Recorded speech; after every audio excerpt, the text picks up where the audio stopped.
এয়া হৈছে ম'ম' ষ্টিমাৰ নোহোৱাকৈ ষ্টিম কৰা ম'ম'। আজি ম'ম' প্ৰস্তুত কৰিবলৈ মই লৈছোঁ একাপ আটা।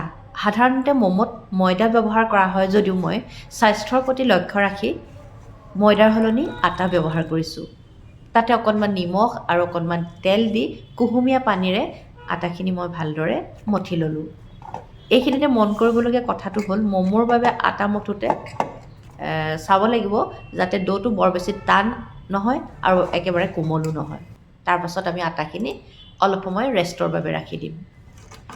এতিয়া আহিম আমি ম'ম'ৰ পুৰ প্ৰস্তুত কৰা পৰ্বলৈ। তাৰ বাবে প্ৰথমতে পনীৰখিনি গ্ৰেট কৰি ল'লোঁ। তাতে মিহলালোঁ মিহিকৈ কাটি লোৱা জলকীয়া, পিঁয়াজ, কেপচিকাম, ধনিয়া পাত, আন্দাজমতে নিমখ আৰু অকণমান জালুকৰ গুড়ি। এখন চামুচৰ সহায়ত এই আটাইখিনি সামগ্ৰী খুব ভালদৰে মিহলাই লোৱাৰ লগে লগে আমাৰ ম'ম'ৰ বাবে পুৰ প্ৰস্তুত হৈ যাব। তাৰপাছত আহিব ৰুটি বেলা কাৰ্য। আমি পূৰ্বতে প্ৰস্তুত কৰি থোৱা ডোটোৰ পৰা সমান সমান আকাৰৰ কিছুমান আমি পেৰা কাটি ল'ম।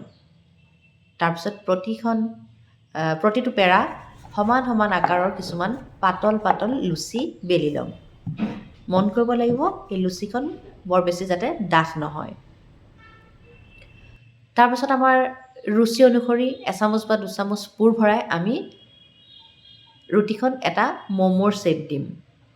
ম'ম'ৰ বিভিন্ন ধৰণৰ শ্বেপ আছে যদিও এই শ্বেপটো মোৰ খুব প্ৰিয়, সেইবাবে মই আজি এই শ্বেপটোকে দিলোঁ। ভিডিঅ'ত দেখাৰ ধৰণে আপোনালোকে লাহে লাহে ম'ম'ৰ ধুনীয়াকৈ এইটো শ্বেপত ম'ম' প্ৰস্তুত কৰি ল'ব পাৰিব। এইদৰে আমি গোটেইখিনি ম'ম' প্ৰস্তুত কৰি ল'লোঁ। তাৰপিছত আহিলে ম'ম' ষ্টিম কৰা কাৰ্য। এইখন হৈছে এখন আটা চলা চালনী। চালনীখন ষ্টীলৰ। এই চালনীখনতে জালনাখন আৰু তাৰ কাষে পাজৰে ভালদৰে এডাল ব্ৰাছৰ সহায়ত তেল সানি ল'ম। তাৰপাছত এটা চচপেনত, মোৰটো এটা ষ্টীলৰ চচপেন হয়, আপুনি ষ্টীলৰ সলনি যদি এলুমিনিয়াম চচপেন থাকে তেতিয়াও তাত কৰিলেও হ'ব। এটা চচপেনত পানী গৰম কৰি লৈ আমি তেল সানি থোৱা চালনীখন পাতি তাতে প্ৰস্তুত কৰি থোৱা ম'ম'খিনি সজাই দিম। তাৰপিছত ঢাকোন এখনেৰে ঢাকি 15ৰ পৰা 20 মিনিট সময় আমি ষ্টিম হ'বলৈ দিম। 15ৰ পৰা 20 মিনিট সময় হোৱাৰ লগে লগে আমি দেখিম আমাৰ ম'ম' সুন্দৰভাৱে প্ৰস্তুত।